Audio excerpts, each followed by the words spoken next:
Hey everyone, and welcome to Sasquatch Theory. In today's podcast, we have a two-part episode.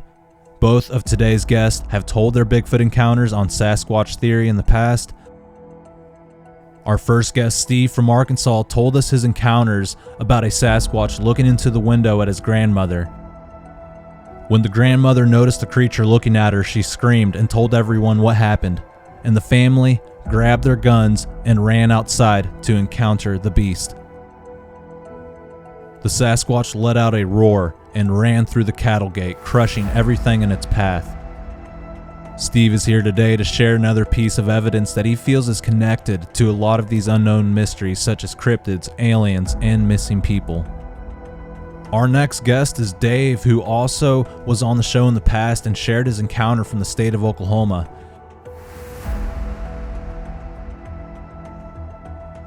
Dave claims he was out with federal agents investigating a Bigfoot hotspot when a clan of Sasquatch came out of the edge of the woodline right at dark time. Dave had one last thing to say and share with all of us before he felt it was too late.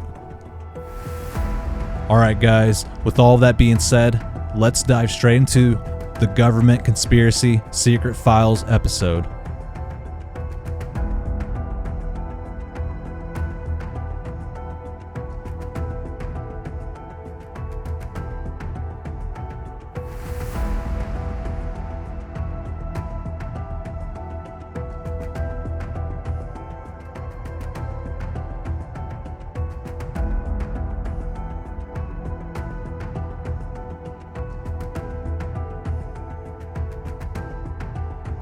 Hey Steve, welcome back to Sasquatch Theory. How are you doing today, sir? I'm just doing great. I'm doing fine. How you doing, partner? Oh, pretty good. You had this story that you told on the channel, and it took place in Arkansas where a Sasquatch was looking into the window at your family members, and you guys ran outside to see what it was, and basically this creature took off and crashed through the cattle fence, correct? To the cattle gate, exactly right. Okay. And you had another experience when you were in the military, and you and a bunch of other troops saw this creature cross the road going into the forest. Is that correct? Well, we didn't see it. I didn't see it. I was in 1st and 61st Infantry.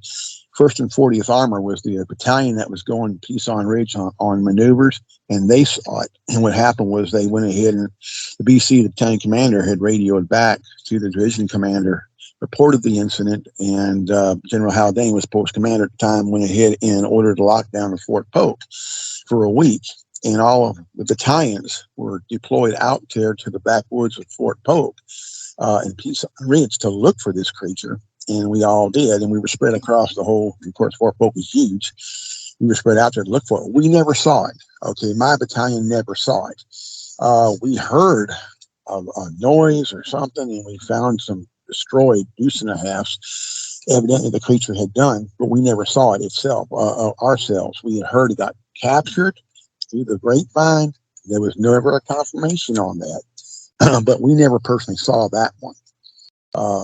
And so, but as far as 1st and 40th, the whole battalion saw it. It was during daytime crossing the road.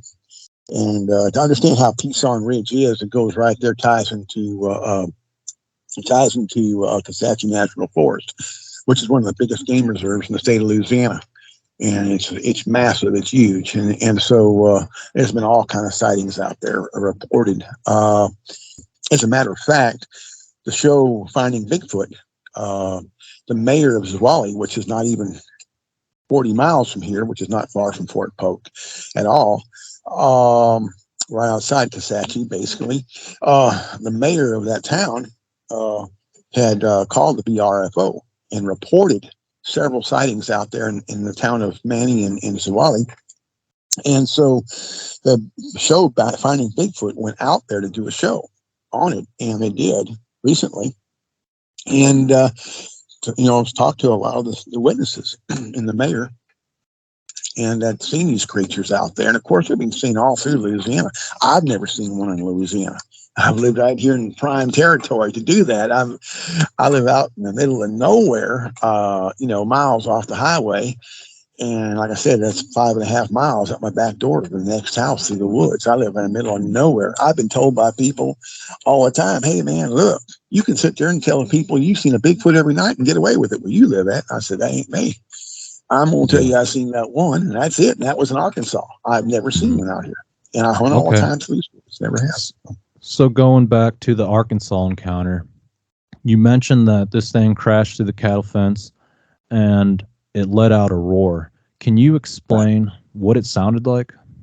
Sure. After it jumped the fence right in front of us and about 25 foot from us, it never faced us. It was flank of us. It was facing not away from us, but side. We saw its profile. It ran from us. I mean, it was unbelievable how the stride, the arm swing on this thing. It was amazing. It was huge. It ran towards the cattle gate. It busted through the cattle gate. I mean, shattered it. And it let out a roar and that I've never heard in my life. And the only way to describe it would be started like a panther, how a panther screams like a woman screaming.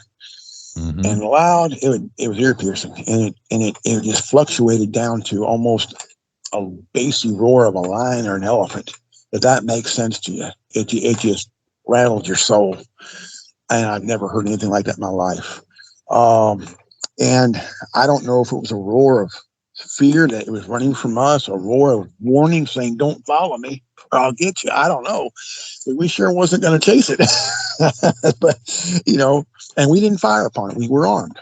We never fired upon it. And we watched it. And, of course, my girlfriend's daddy, who was next to me, he had a flashlight, but he couldn't hold it. He was so nervous and broke up. We saw it very clearly in the moonlight. It's a very bright moon that night.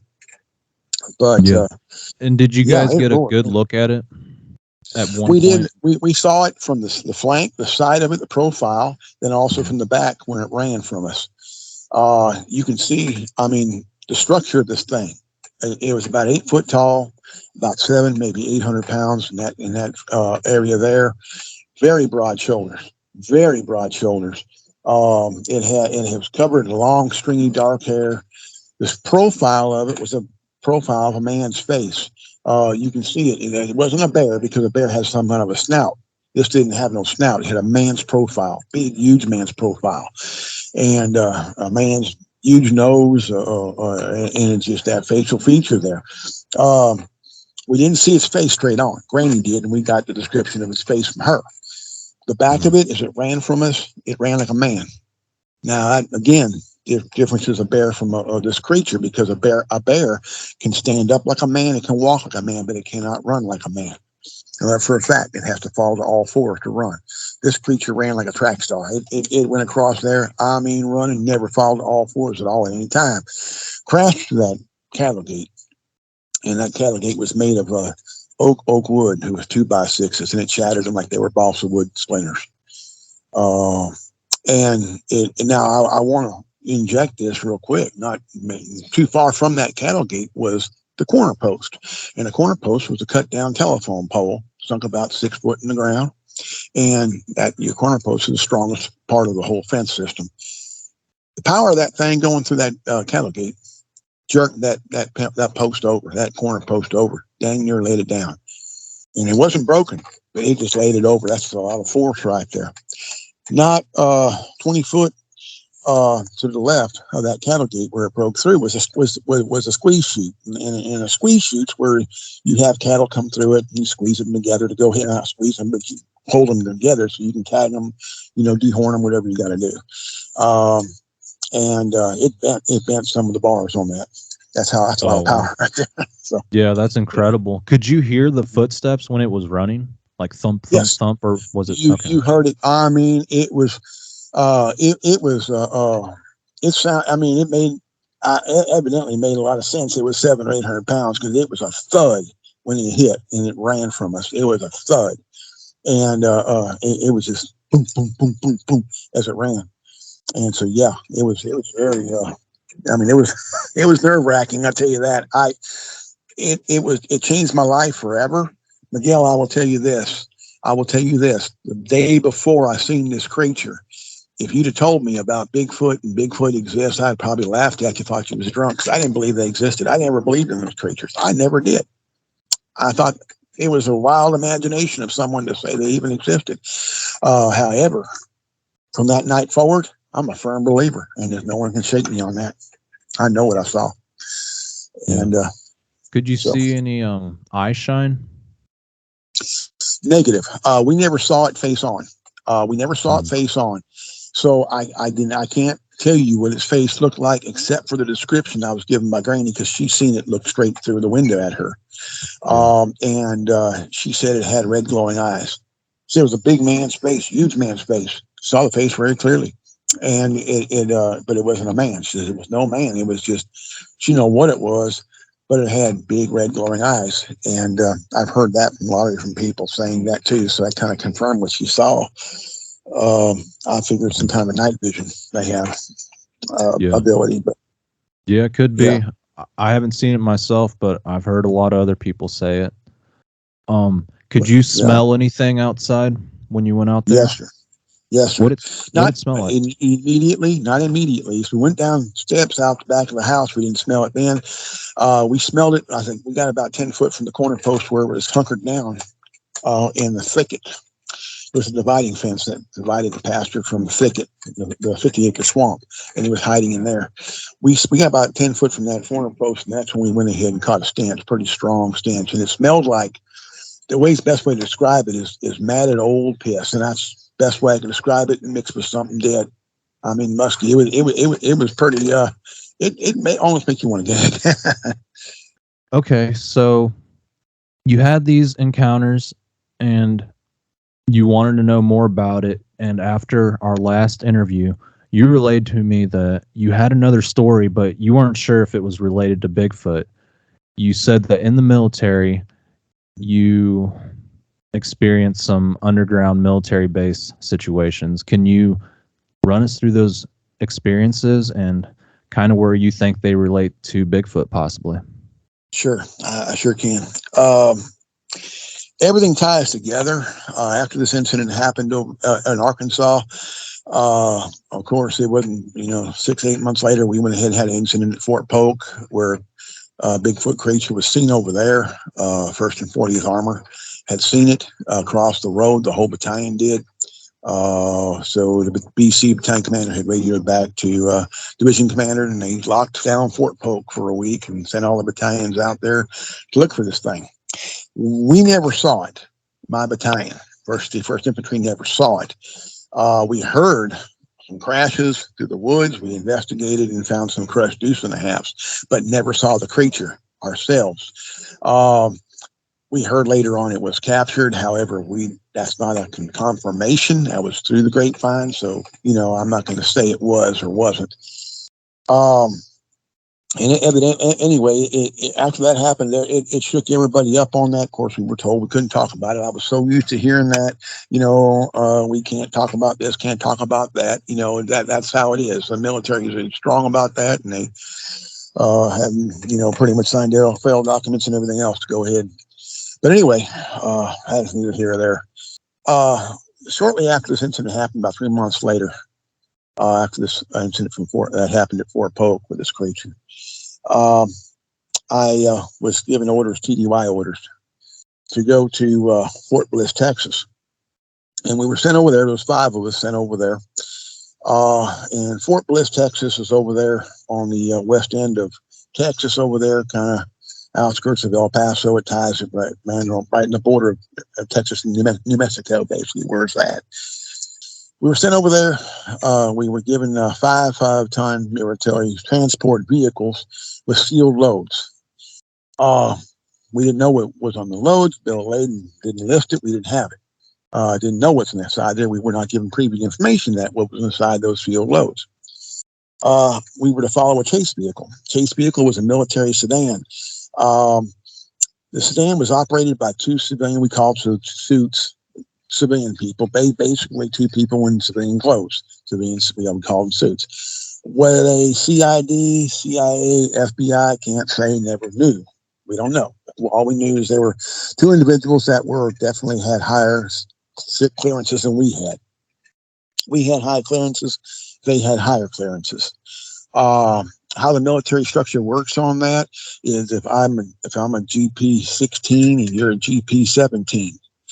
GP 17, you cannot relay what you know. You have previous information I don't. Even though you're one level above my clearance level, you have more information than I do and have previous more information than I do, and you cannot tell me about it. You can, in no way, shape, or form can you relate it to it. Okay, so that's how the military works in those levels there. Okay, people think, well, it's one level above. You should be able to share information. Absolutely not. Negative. That is not the way the military works, and you are held accountable if you try or even do. These gentlemen here had a higher clearance. Don't know how high it was, but it was way higher than ours. We were to follow them, and we were given the skeleton coordinates. And the reason we're given the skeleton coordinates is not exact coordinates. Skeleton coordinates approximately tells you approximately where you're going to. This one here basically was 27 miles south of Pagosa Springs, Colorado, as the crow flies. It's very important to understand that term, as the crow flies, meaning if I say, okay, well, I live in Maryville, Louisiana, and it's 20 miles from my house to DeRidder, Louisiana, a small town in DeRidder, which it is, okay, but that's how you drive a car. You got turns, you got to go that way, and everything else. Around hills, whatever. As the crow flies means straight line, point A to point B, sort of distance. And so as the crow flies means it's a lot shorter of a distance because it's a straight line. You're going over mountains. You're going, not following typical roads. So that's important to understand that factor. We followed this chase vehicle. It's approximately about 6.5 hours from Fort Bliss. We ended up in the middle of the desert. I'm talking about middle of desert. It was mountains and mesas, no towns, nothing within visible sight for miles that we could see. Now, I want to tell you this. So I'm trying to paint the picture. Okay, as you're going, there might be a mesa 5 miles away. We can't see over that mesa. We don't know if there's a village, a town there, or nothing at all. We don't know. I'm just relaying to you what I personally seen. Okay, so it's important to understand that. And so we see nothing but desert and mesas and mountains around us. In the middle of the desert, where we're at, we fall into this vehicle. We come to a guard shack. Now, it is highly unusual. I've been around the world. I've been all over different bunches of places, stationed in the military and TDY. I have never come. And anytime you see a guard shack, you got something close by. There's an installation or something close by, okay, within viewable distance. There was nothing at all on top of the ground that we could visually see. Nothing but mountains and mesas. This guard shack, and 10 foot from the guard shack, was a 6 foot tall white stob. This white stob, when the guard came out of the shack, and he was a first lieutenant. It's important to understand this.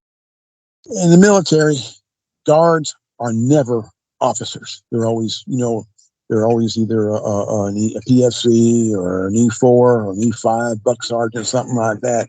You don't ever see a guard that's a lieutenant, an officer. That's just unseen, unheard of. If there ever is one, you can bet it's for something very important. It's an extremely highly classified detail. This was the first lieutenant as a guard. That's the first thing that caught my attention. Excuse me. He came out when he had guided the first 5-ton bumper to the white stob. Next, and then they guided the next 5-ton bumper to bumper, bumper to bumper, bumper to bumper. So each vehicle now is bumper to bumper. Okay, and that made sense here in a minute why it was like that, parked in that format. At that point, we were ordered out of the vehicles. We were ordered to the other side of the guard shack. We were to go ahead and stand looking away from the vehicles at parade rest, which we did. And understand, when you're in the middle of the desert in New Mexico, it gets extremely hot. And when you're in combat fatigues that are starched and you're standing there and that sun beating down on you, son, you get chapped and you get real hot and sweaty easy. It's very uncomfortable. And we stood there for a couple hours. So we're standing there at parade rest. Wait. don't hear any noises or anything. Just wait and wait and wait. And so finally, the best, curiosity got the best of me. I'm going to take a chance and I'm going to peek back behind me to see what's going on. And I did. I went and looked back. And when I looked back, the 5 tons were gone. They were lowered down into a lower underground facility of some kind. I can see into there. Just a few seconds, I got a glimpse. I seen it looked like a maintenance facility of some kind. 55-gallon drums, some tools, this and that, and everything else down there below. So it was some kind of maintenance facility. What in the world is it doing underground in the middle of the desert, nowhere in the northern part of New Mexico? So, any case, of course, I only looked for a few seconds, turned back around, had parade rest, and shortly after that, we were ordered to go ahead and do an about face the vehicles, go back to our vehicles. Of course, at that time, they were back topside again, facing the opposite direction, and they were all unloaded. We were again ordered to go ahead and follow a chase vehicle back to Fort Bliss, which we did. And we got back to Fort Bliss. We got back over there, went ahead and reported to the motor pool, maintenance our vehicles, topped them off, and then went ahead and were ordered into a debriefing room. We went inside there with these 2 suits, these 2 civilians who operated that sedan, that chase vehicle. And we were told by high rank, we are not to talk about this. Incident did not occur. Of course, again, we already signed federal documents and everything else. We were told, we were used to this. This is something that every time you go on a mission, whatever it is, you classified, you cannot talk about it, and they hold you to it for years anyway. So we were used to that. So we come out. We didn't talk about it amongst anyone but ourselves, the 5 of us, and that was it.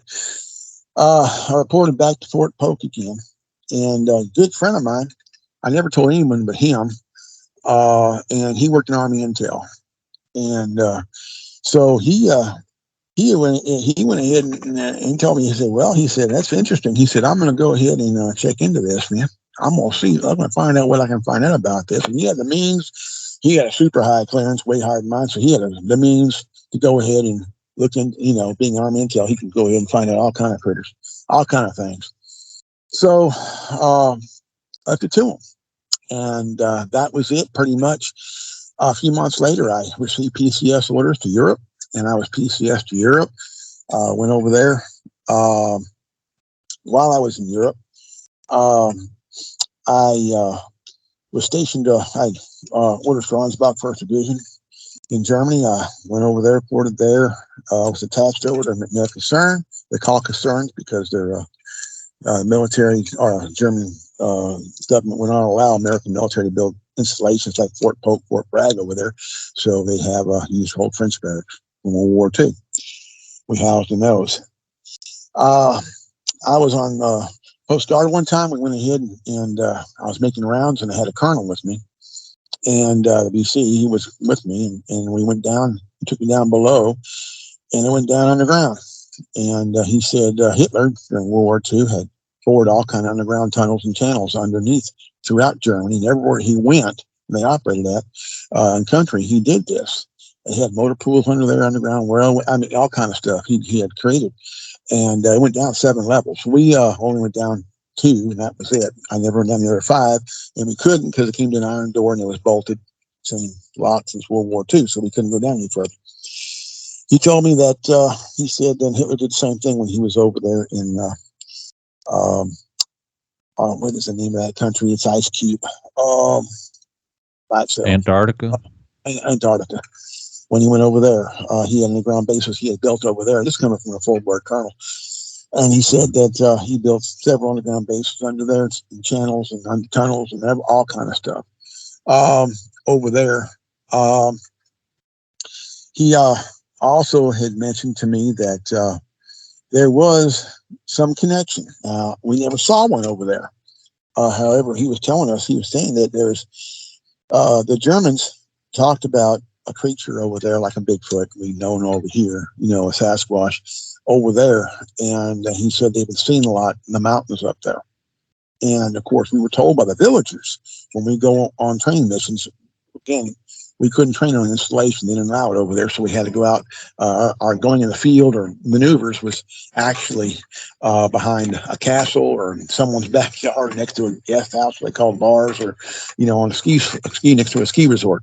That's where we would train at, for our and we were at this one village outside of Wiesbaden, Germany, and we went talking to the villagers over there, and they would tell us about these creatures they would see up in the mountains. We had a mountain we called, well, according to our military maps, was called 518. We called it, and when we train at, and they said they'd seen these creatures up there, and had seen a lot throughout Germany, and so it really intrigued us. Now we didn't see one over there, and I'm not going to say we did, but I'm just telling you what we were told by the German people, by the rank and everything else. That was kind of very unique. And that evidently, and this is what came from the colonel, that Hitler had captured one. His people had captured one, and they had it in captivity. Now, again, it's a speculation. I'm hearing it from a full-bird colonel, so I have to say he had no reason to go ahead and tell me a story. I mean, so I take it to heart that this is true, and I wouldn't doubt it because Hitler was involved in a lot of things.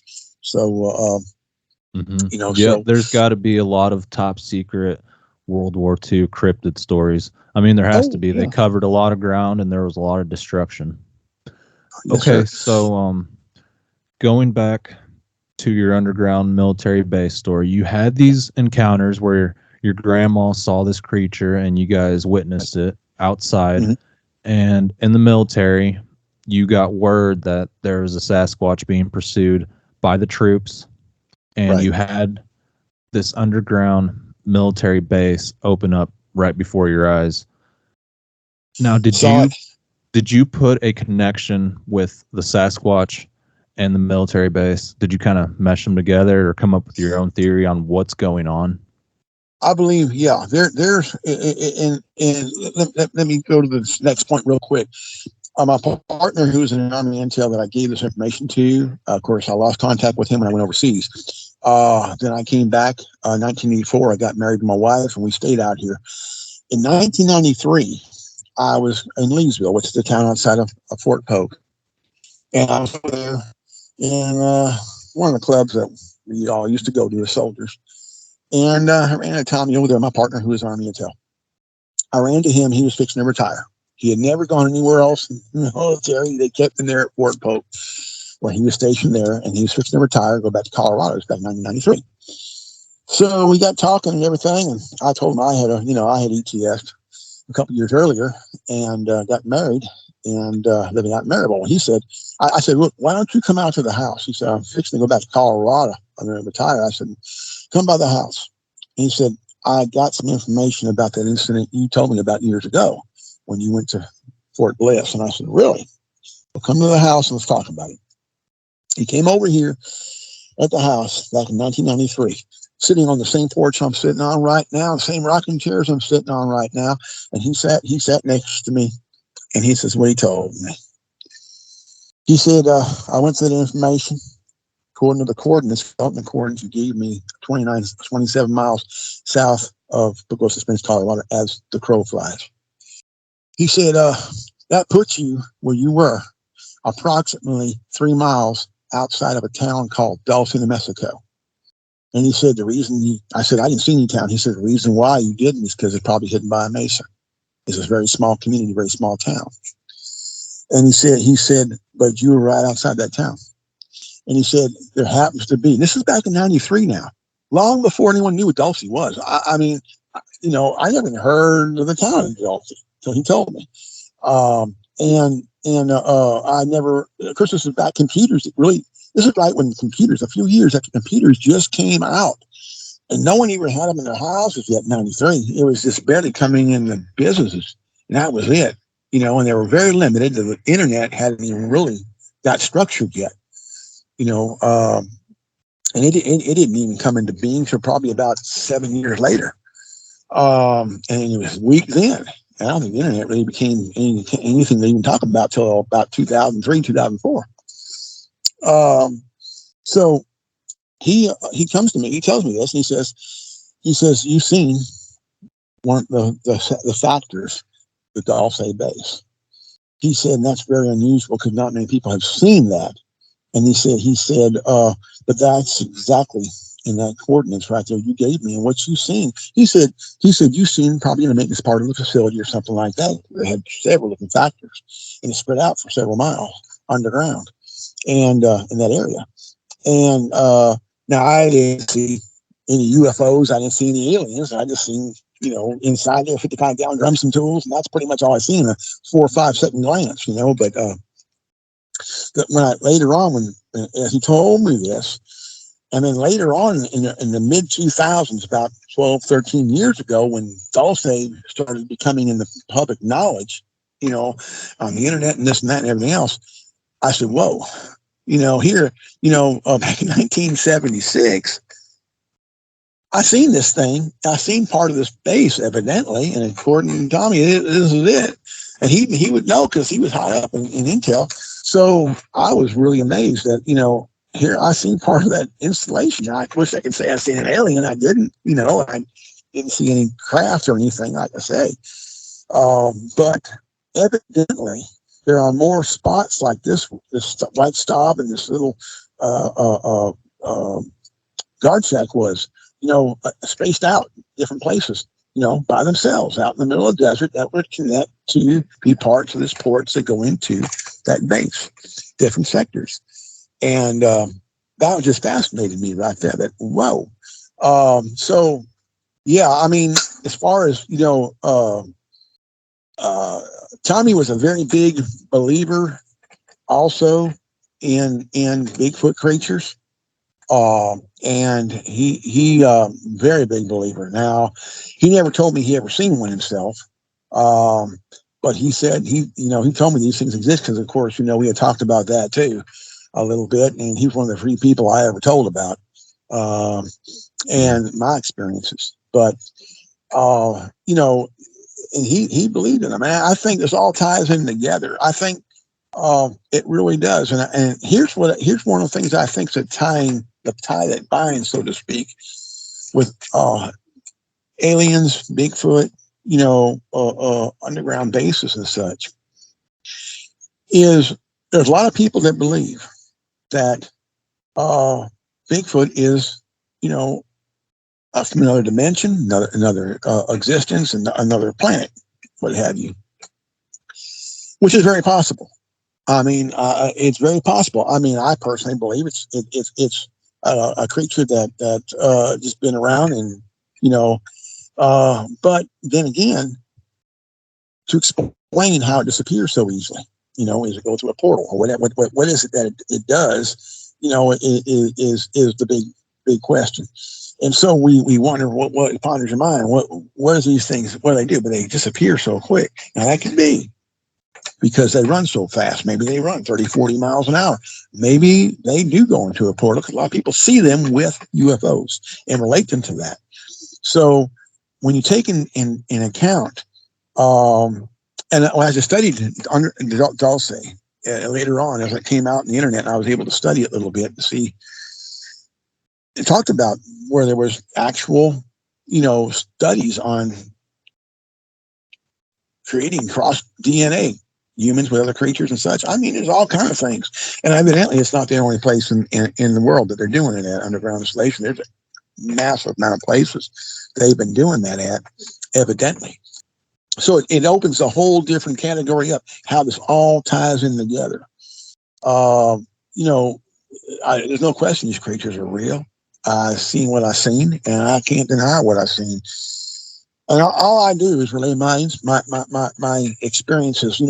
I was asked once, what do you think the meaning of life is? I can't tell you the meaning of life, but I can tell you a part of what life is, and that is nothing but an accumulation of memories and experiences. And that's what I share, is my memories and experiences and what I've gone through in my life, what I've witnessed, and what I've seen. I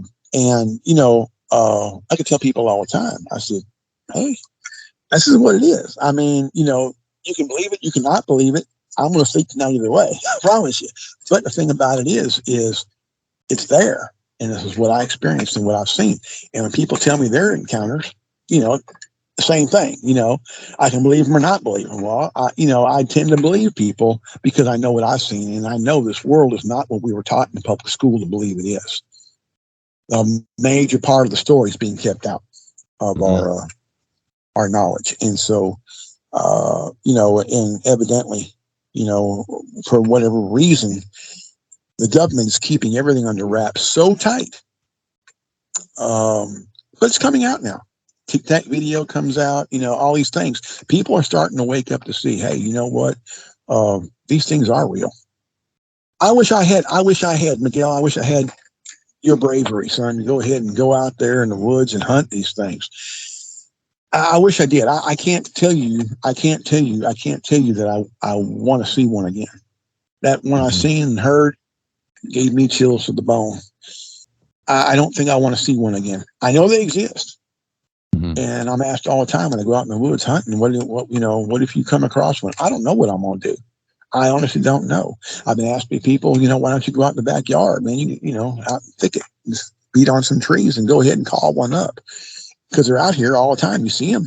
People are seeing them here. I never have, but they see them all the time out around here. I don't want to call one up because I don't know how I'll handle seeing one again. I'll be honest with you. So my hat's off to you for what you do. I think that's fantastic.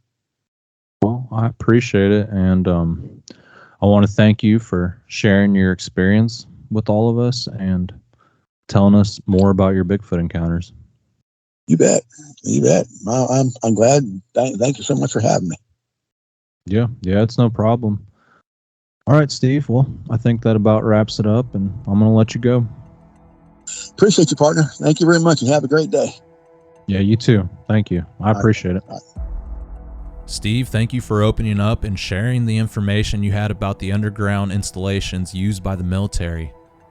I think there could be a connection between Bigfoot and underground bases. It's an excellent theory on why people don't find any bones and how they just magically disappear, never to be seen again. There really could be a connection, especially if it's tied into UFOs and aliens. If you guys haven't heard Steve's encounter from Arkansas, I will leave a link in the description down below, and you'll see it pop up on the screen at the end of this video. Alright, moving on to our next interview. If you guys remember Dave, the Department of Defense guy I interviewed a while back, he claims he was invited to an expedition by Troy Hudson, who he claims was operating as a federal agent at the time. Dave also claims they were out there using night vision optics and a lot of expensive equipment. He talked about how the Sasquatch came up to the edge of the field and started breaking trees and limbs. He also experienced mind speak and a lot of strange activity. He was very firm about Troy driving a federal vehicle, and the other people that they were with, they had federal vehicles. So, later down the road, Troy Hudson contacted me and said none of that was true, and he never went with Dave to the area, and he has never been to the location that was mentioned.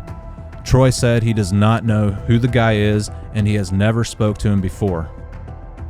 It seemed legit, right? Well, after the interview with Troy, Dave, the Department of Defense guy, came back and was extremely upset and claimed that Troy was lying.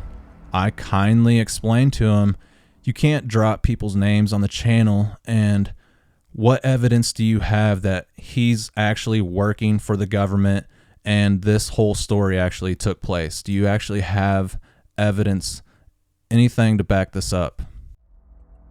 Now, before I mention this next thing, this really puts me in an awkward position because, yeah, Dave's story does sound a little out of whack, but he does have evidence that shows this really happened and he was with Troy Hudson near the Beavers Bend area in Oklahoma. Well, Dave the DOD guy quickly replied with a video of his Department of Defense badge, and he clicked it on the table. I saw it, guys. It's real. It's not fake. And the past emails between Dave and Troy Hudson talking about this outing. It's all there, guys. I seen it, and if I can, I'll post it up right now. I would never make a video to degrade another human being, but if someone gets on my channel and lies for any reason, I'm definitely going to clear things up.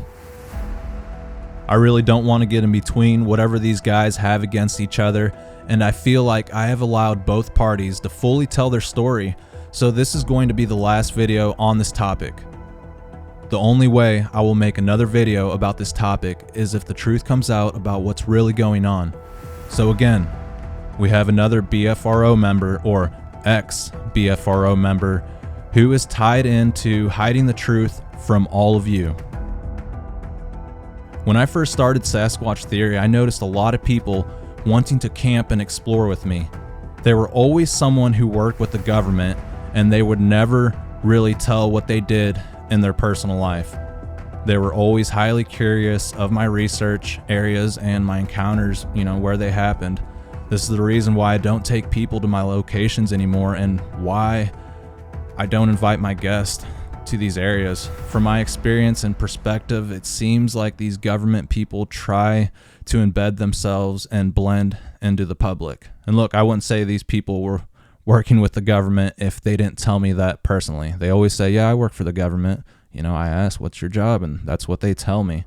And it's kind of weird because they never say what they do for the government. They just say, I work for the government, but they're really interested in my locations and where everything's at. And it's really weird. I don't know. So are government agencies blending themselves into the Bigfoot and alien communities? It's hard to say. Just remember that sometimes these big names and big figures in the Bigfoot and alien communities could be working for the wrong side. Even though they talk about the subject and their words are true, you need to look at their true intentions and what they're really trying to do with this information. All right, let's start this interview because honestly, just talking about it really gets me heated up, and I just don't have sufficient enough evidence to say any of this is true. So it's up to you guys to decide and listen for yourselves. So let's get into it. All right, Dave, welcome back to Sasquatch Theory. How are you doing? I'm doing good, thanks. Good.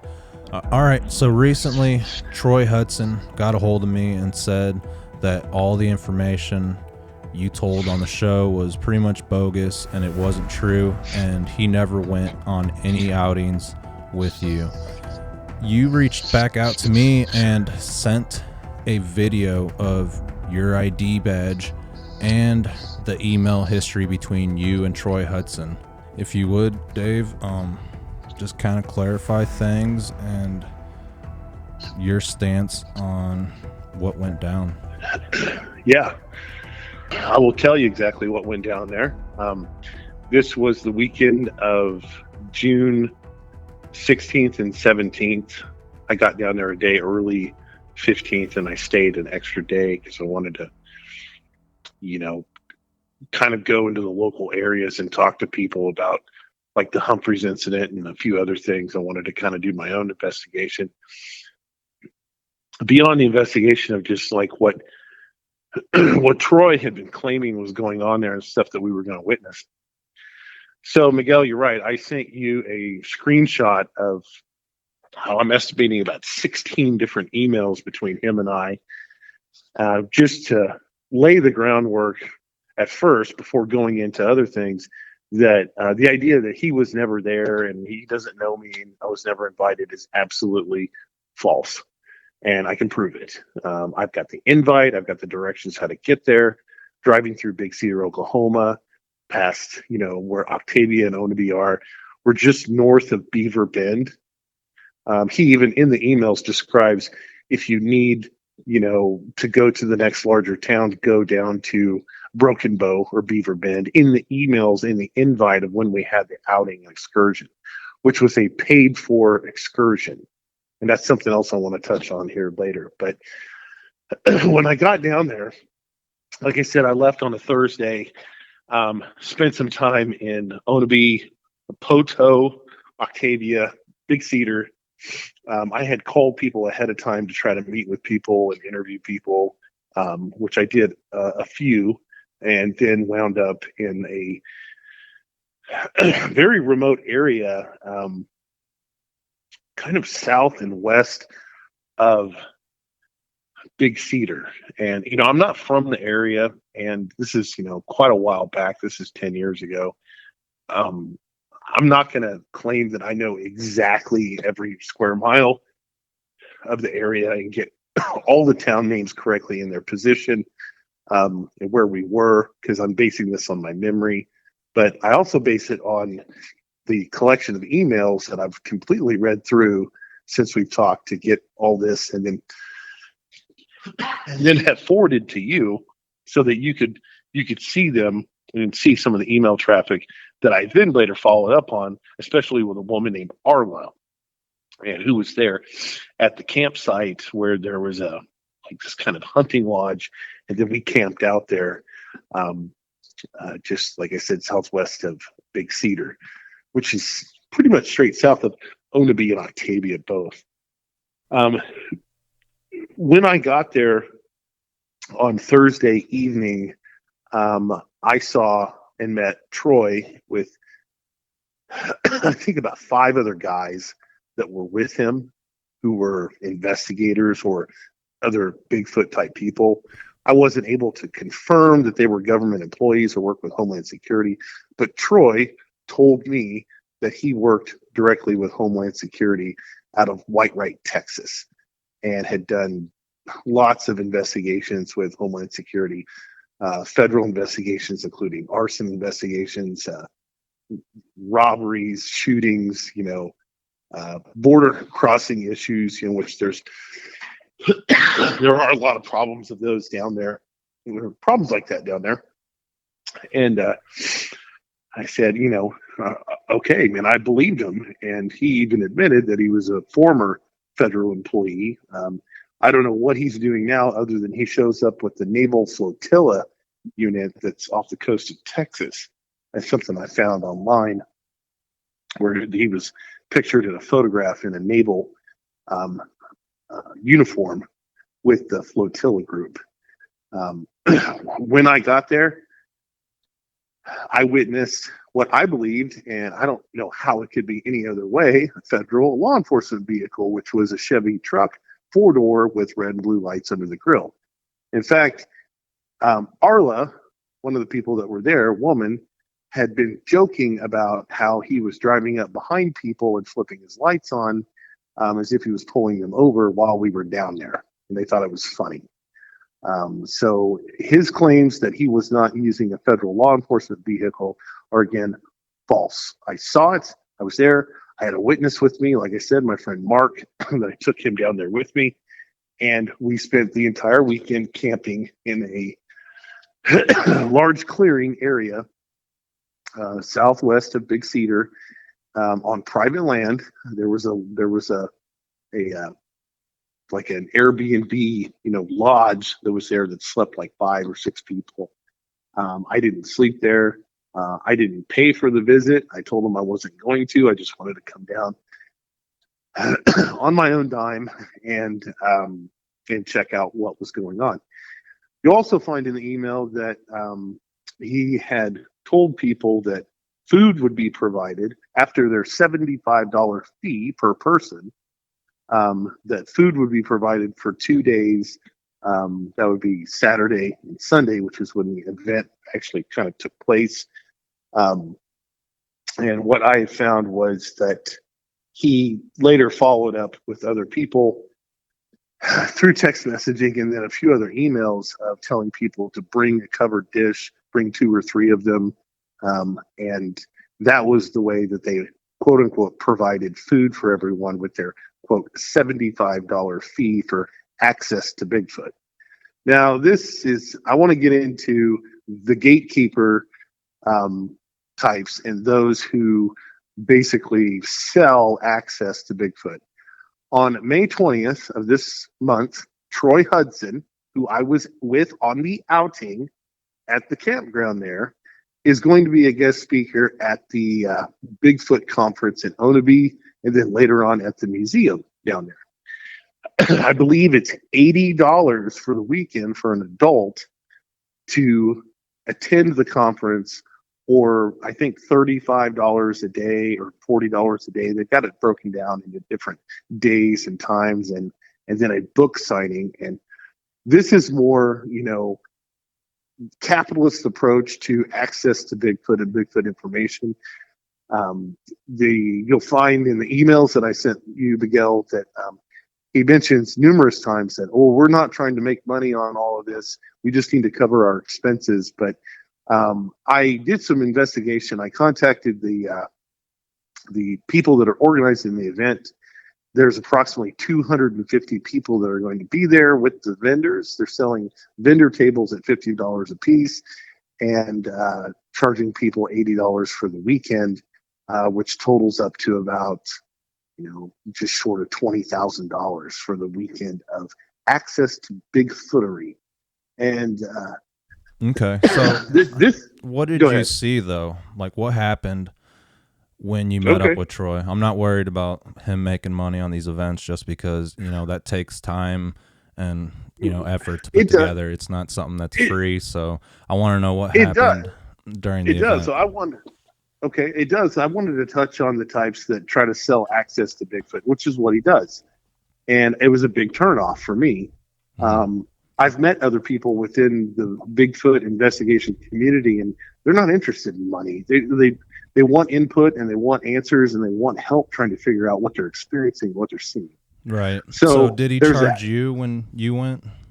He tried, and I told him, no, I'm not paying. I'm coming down. I'm going to sleep in a tent, and I'll cover my own expenses. I'll bring my own food. I just want to see this. Okay. And he said, fine, yeah. So you went out there and you set up this tent.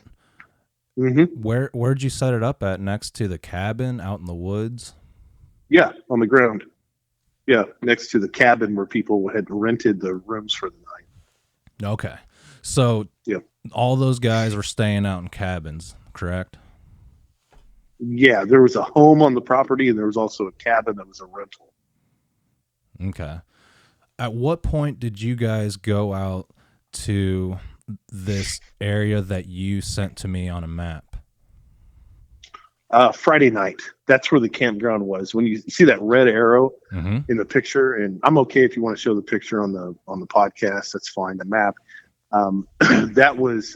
I got there early, so I spent the night on Thursday, and then everyone else started showing up on Friday. And we were camping in that area right there on private land. It's an 80-acre complex.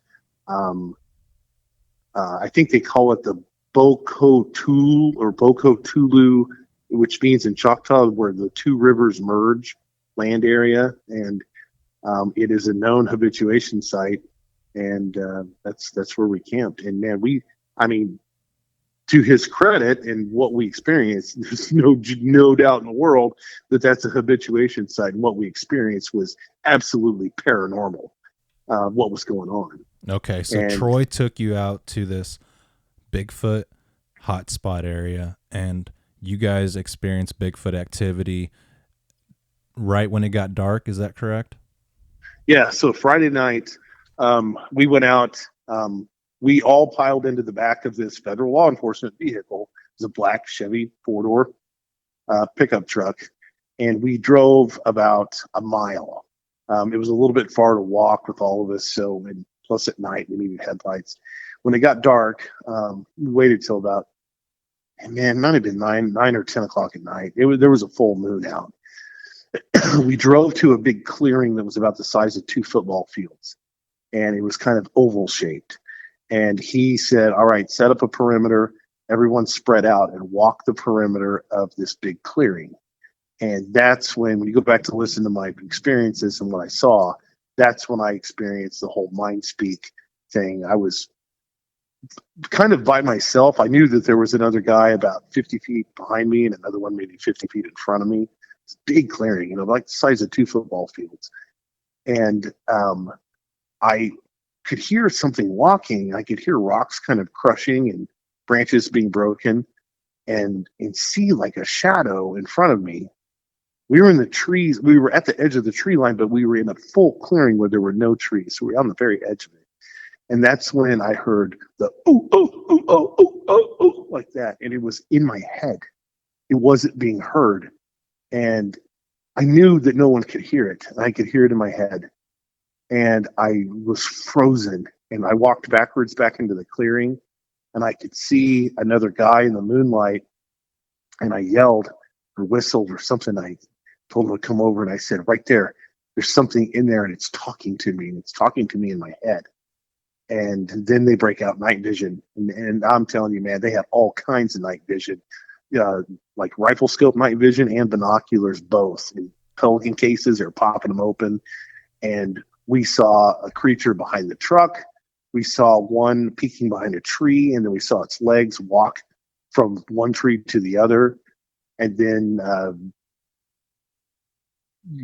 I never heard any other mind speak in the clearing, but we spent maybe an hour there, and then we went to another area. We went back onto the road, and we went down, and we walked along a dirt road for about an hour and didn't really experience anything over there. And then we came back and went back to the campsite, and then we went walking around. We did a lot of walking around the campsite. There were mowed paths through the 80-acre area that you could walk through that were probably maybe a quarter of a mile each, that would go into the trees and then come back.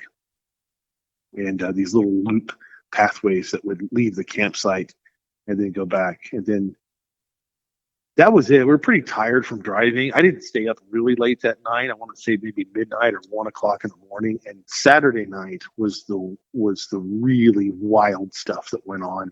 Of just like I told you with our friend in Pikes Peak, Colorado, or outside of Manitou Springs, where he's experiencing violent, like cedar trees violently shaking, moving, 12, 20 inches left and right in a violent pattern, swaying back and forth like that, and not seeing any kind of creature, person. It could have been someone playing a joke, or somebody working for Troy as part of the quote unquote Bigfoot experience. We were very skeptical about this, but I don't think so, man. Whatever was going on was legitimate. And I got very close to one of the cedar trees that was violently shaking, and there was no one there. There was nothing. And then we witnessed, heard, and had firsthand accounts of what sounded like a bull or a cow or a horse running full speed through the woods, crushing rocks and breaking branches, and smashing, loud, crashing through the woods, and nothing there. You can't see anything. And with a full moon out, we could see the branches being pushed out of the way, saplings being bent over at like 30, 40 degrees, and whipping back up upright. That's not the wind doing that. And it wasn't windy at all that night. It was a hot summer night in mid-June, and there was no wind that night. So this is what went on late. I stayed up till about 3 a.m. on Saturday night, and Saturday night is when the owl calling started. Troy started doing the owl hooting calling kind of stuff, and he's really good at it. He uses his thumbs and cups his hands, and he was doing it in front of us, and we were getting multiple owl calls back out of the woods. And I don't think they're owls. I think that's the creatures and how they communicate or they call back. I've never heard that many owls at once. It just doesn't seem natural. Okay, so at one point you could see figures in the woods, or were they invisible? Yeah, no, they're black shadows. We never saw any full hairy ape-like creatures. They were black shadows, and they were bobbing up and down. They were dodging left and right of trees and tree peeking, both using night vision technology and using just moonlight and seeing this. And on Saturday night, about 3 o'clock in the morning, I thought, all right, I'm going to go walk by myself through one of the pathways. And it was the main road up on the highland above the campsite. And it's the one that we drove down on Friday night. And I walked down it by myself about 100 yards or so. And I could sense, the feeling of being watched was unreal. And you could see shadow creatures moving around all over. And I came back and he told me, he's like, yeah, there's probably 16 to 20 of them here right now. He's guessing. And based on the owl calls that were being returned, I believe it. I believe it. Absolutely. What position or role did this Arla lady or person take? Yeah, she's a Choctaw Indian woman. She was doing drumming sessions when we got there. She had this like a pole type drum. It's basically a drum on a stick, and then it's got like balls of leather that are attached to strings. And then you know, like a child's toy, like turn of the century kind of child's toy where you can spin it with your hands and it causes the balls to hit the drum, like back and forth like that. But it was huge. I mean, it was like 3 feet in diameter, and it was had feathers on it. It was very native, very Indian, and she was,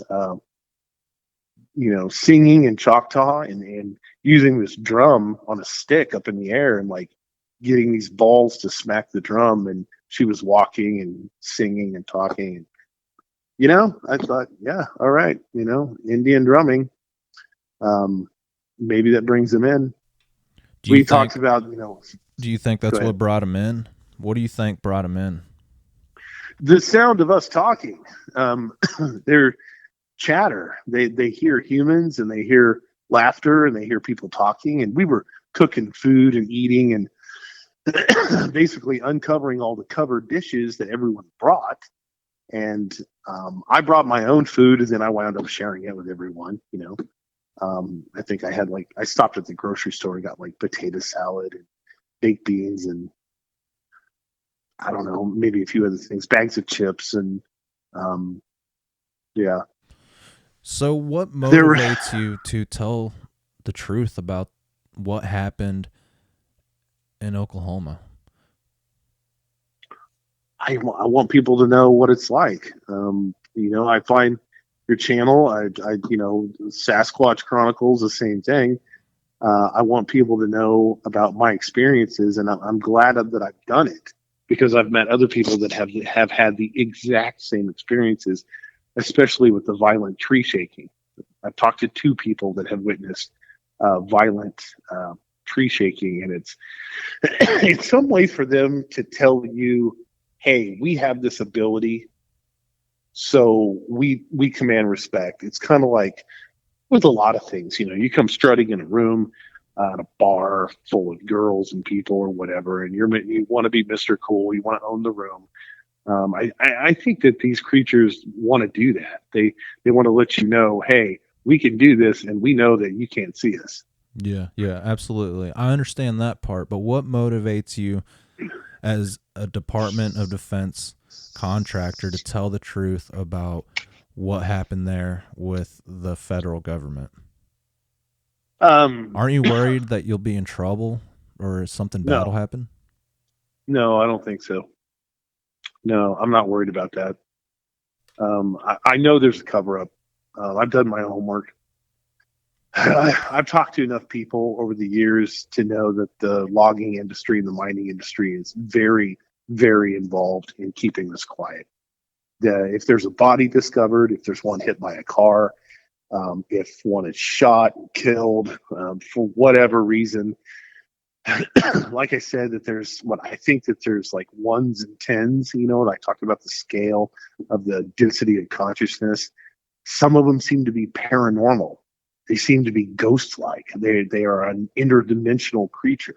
And then you've got other ones that dig in dumpsters for food. And speaking of the digging in dumpsters, Troy Hudson is one of the people that told me directly in person at the event, actually, that he was one of many people that saw the casino footage. And the casino footage is very famous. It's at the Wind River Casino.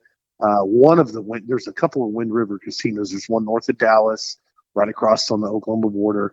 And there's another one in central Oklahoma right near the border as well. And that's the one where there's a videotape of a very, very large male.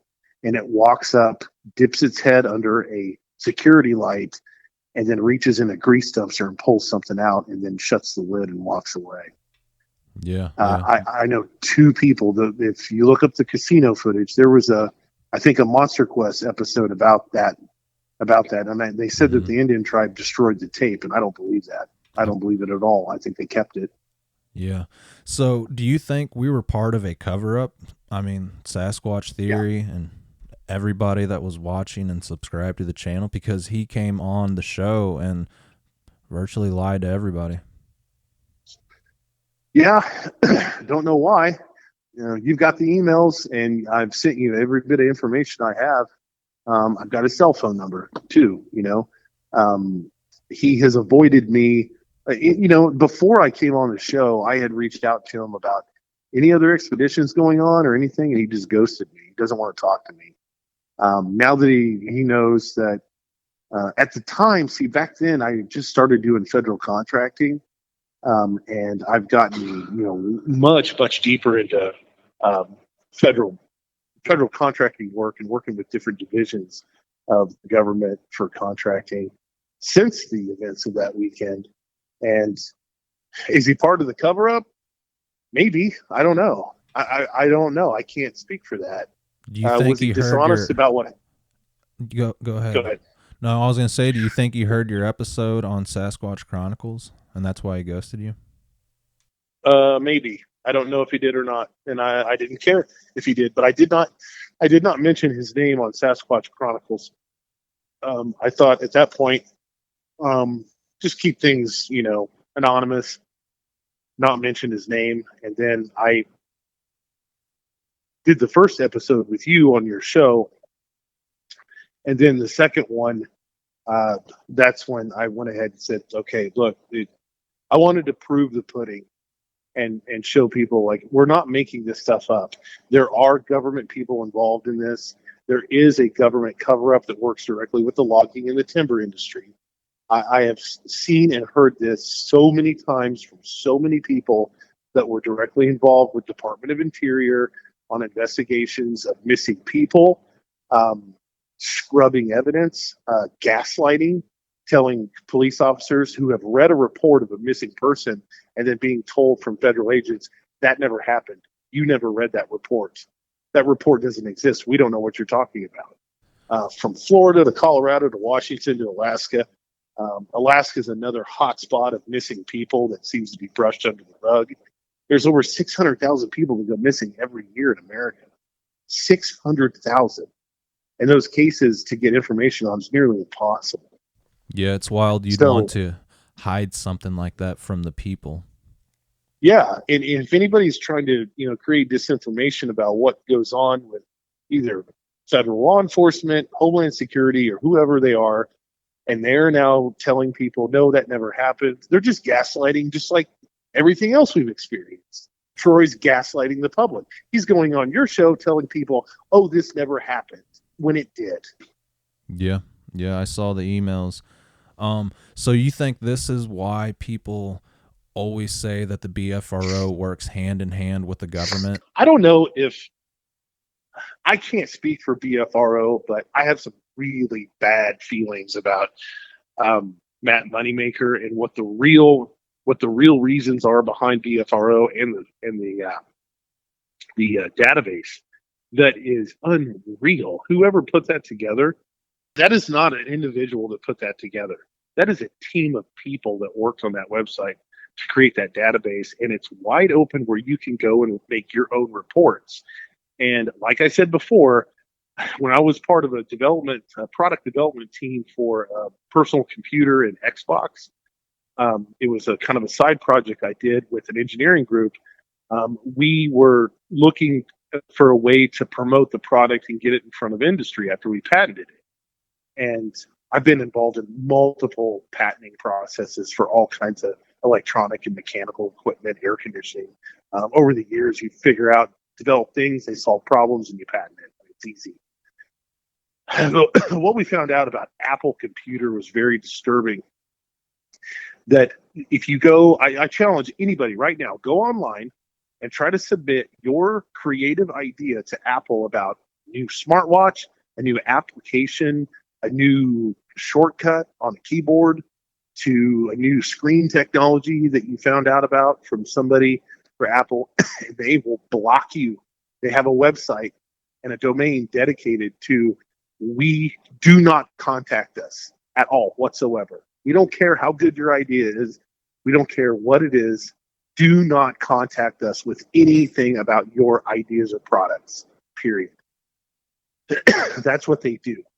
However, I found out through Lenovo and Dell and a few other people on the inside the industry, especially some guys down in Red Rock, Texas, that work for Dell, that Apple creates these blogging sites, a lot like Bigfoot sightings with Matt Moneymaker and the whole Finding Bigfoot thing.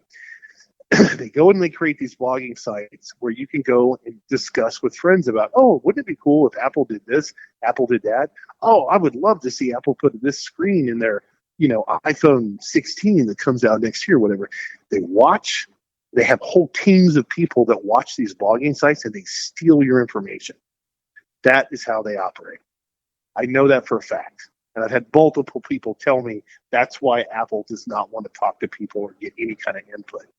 Because when you go to Lenovo and you go to Dell and a few others out there, they're pretty open to ideas. And they have departments where you can do product development, software development, things like that with them. And if you have something patented or copywritten or it's secured in some way, you can go on there and start to work with an agent from the company, and they look at it and they'll say, man, this might be a good application for this software program, or this is a good shortcut for this, or whatever. This is a good app development.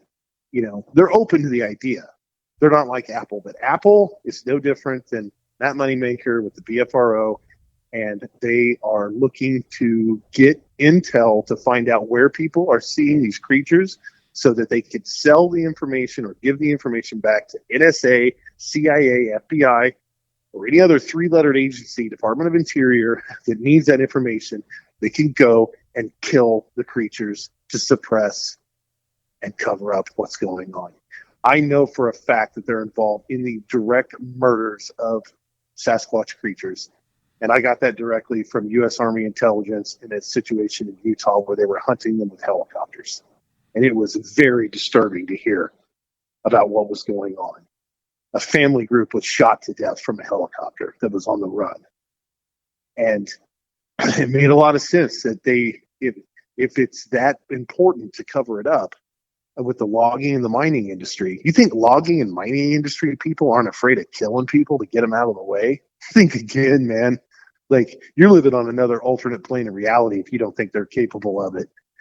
They will cut people's throats, get them out of the way to move on, purge, rape, pillage, take over land, dig holes, cut trees, do whatever, kill every great horned owl they can, or whatever it takes. But you get in the way of logging and mining, it equals death. And they're directly involved in the killings of these creatures. And I think Matt Moneymaker and BFRO gives them the intel to do that. Okay.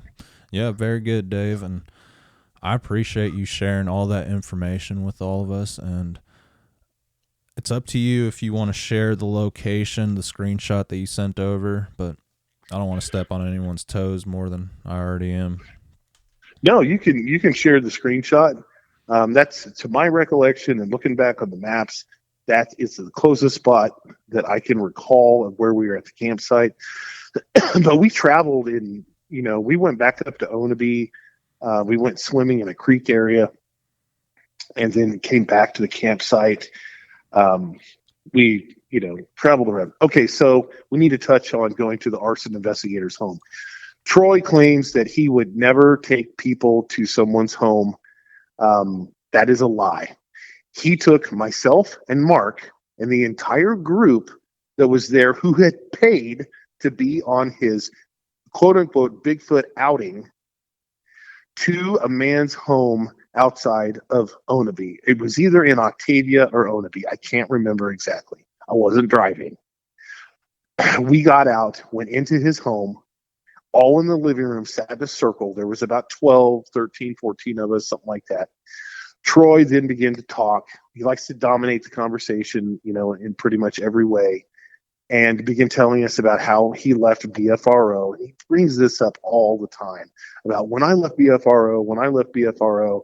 He always starts conversations with when I left BFRO, which I kind of wondered, like, when, you know, there's a famous saying that if you're getting chased out of town, make it look like you're leading a parade. And that's the feeling I got from him when I decided to leave BFR. Well, maybe they outed you, and maybe there's a good reason, because they thought you were a risk, or if you were a shill or a mole of some kind investigating BFRO. I don't know, man. I mean, there's so many angles going on there with cover-ups and government ops that maybe there's a reason they got him away from BFRO, or maybe Troy was scared for his life and got threatened and left BFRO. We'll never know. He's never going to tell us the truth on why he left BFRO. All he did was constantly talk about when he left BFRO and started his own investigation. But we were there in a circle with this man, and I have looked on the email threads to try to find out if I can remember the guy's name, and I don't think he was on the email thread. He didn't come to the campsite. We went to his home. We sat in a circle. My buddy Mark was sitting there right next to me. He told us his story of how a juvenile Bigfoot came into his garden. It was glowing blue with some like blue light or blue silhouette around it. Its parents were standing in the background and were telling it, or through grunting or through mumbling or through chatter, Bigfoot speak or whatever, don't. And he was reaching its hand out trying to touch it, and it was reaching its hand out too. It seemed to be fairly docile or nice. And he was telling this story of experiencing this juvenile. And he also had an audio recording that he had his phone in his pocket, and he had recorded himself having the experience. And the recording was not that good, but the recording was basically him going, "Oh my God, oh my God, oh my God," like this over and over, and gasping when he's experiencing this creature like right in front of him. He tried to touch the creature. Parents told it no. It turned around and walked away, and they walked back into the woods and disappeared. And this guy was in tears, sharing his story. And his wife was sitting on the couch right next to him. That happened. Anybody who tells me that didn't happen, then I don't know what to tell you, man. I was there, and I had a witness. And I haven't talked to Mark in a few years. We used to work together. This is, again, 10 years ago. But I did reach out to a good friend of his to get his contact information. And I told him, like, "Hey, man, this stuff has come back up again. And if you want to come on the show and be a witness to what happened when you were there in the room with this guy who is a retired arson investigator for an insurance company, about him breaking down and talking about the story," Mark would remember it absolutely 100%. And if we do have another episode or come back on, I'll try to make sure that Mark can chime in for 5 minutes and tell his story about what happened to back me up on this. But it happened. I was there. I was invited to be there. I was driven there by him in a federal law enforcement vehicle. I was in the bed sitting there. Okay. Like a bunch of hillbillies, we piled into the truck and we all drove into either Onabee or Octavia to go visit with this guy on Saturday afternoon. And that would have been June 16th, 2011 was a Saturday. I'm not 100% sure on that, but I think that would be pretty accurate.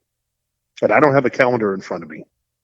Okay. Yeah, very good. And I think that pretty well covers your side of the story.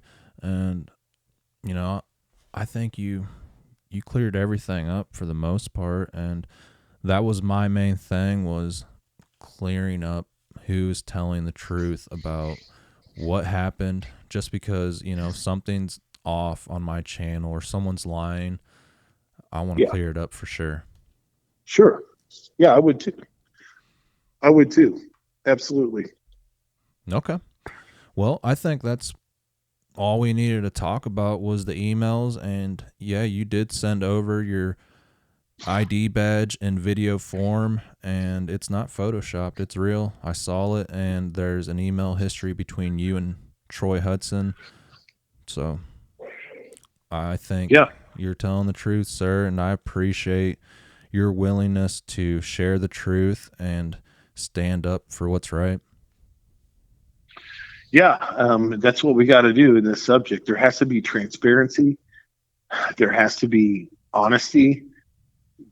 We need to expose all the cover-ups. If you are, like I had mentioned before, and I think in one episode, I couldn't remember his name, but Tom Biscardi, this Vegas show guy, he's an idiot. He shows up on the scene with, people trying to do legitimate Bigfoot investigations. He poisoned the dead body that was found in Georgia. That was very obvious that was a hit piece that he created to distract. Disinformation, controlled opposition, very classic low intensity operations is what they're called. I know these operations very, very well, that CIA, NSA, FBI are very, very capable. They're very good at it. They know exactly what to do. They know where to plant the red herrings. They know how to take it to media. They know how to spin it. They have gotten extremely good at it. They learned it from the Nazis and the propagandist Joseph Goebbels. They were the experts in gaslighting and doing this kind of stuff. And paperclip is what trained our FBI, CIA, NSA, and FBI on how to handle these situations and how to basically how to lie to the public. If you continually repeat yourself over and over and over, you repeat a lie over and over, it will eventually be accepted as the truth. And that is something that Joseph Goebbels under Adolf Hitler perfected. And it is a very sick and sinister method, but it is exactly what goes on with the disinformation campaigns and controlled opposition maneuvering that goes on with these three-letter agencies. And it goes on every day. Every day there's a black op, there's a cover-up, there's something going on. It's a full-time job for these people, and it's really sad. It's really, really sad that we live in a world like this, but unfortunately, that's the case. Yeah, that's the case. All right, Dave. Well, I appreciate your time and you coming back on the show. Yeah, no problem, man. Anytime, man. I support your show, and I really appreciate what you're doing. All right. Thank you so much, and you have yourself a good night. Yeah, you too. All right. Bye. All right, guys. Like I said, you're going to have to make up your own mind and decide who is telling the truth. There are certainly a lot of conspiracies going on in today's world, and a lot of them have sufficient evidence, and yet people still turn the other way. And that's sadly the world we live in today. People just look the other way and pretend it's not real. I think it's true that if someone tells a lie enough times, eventually it's interpreted as the truth. And that's extremely sad, but that's how it works. I see it with everyday people. Someone's getting cheated on and they get lied to, and eventually they just believe it. It never ends up working out, but that's just how it is, and that's today's world. What are your thoughts and opinions about these underground bases spread out all around the world? Schneider lost his life talking about these underground bases and the creatures that they encountered down there. What is going on, and so important that it would make the Manhattan Project look like child's play? Alright guys, if you enjoyed this episode, please like and subscribe, and don't forget to leave a comment down below. That's all we have for today, and I appreciate every single one of you for watching. Thank you, and take care.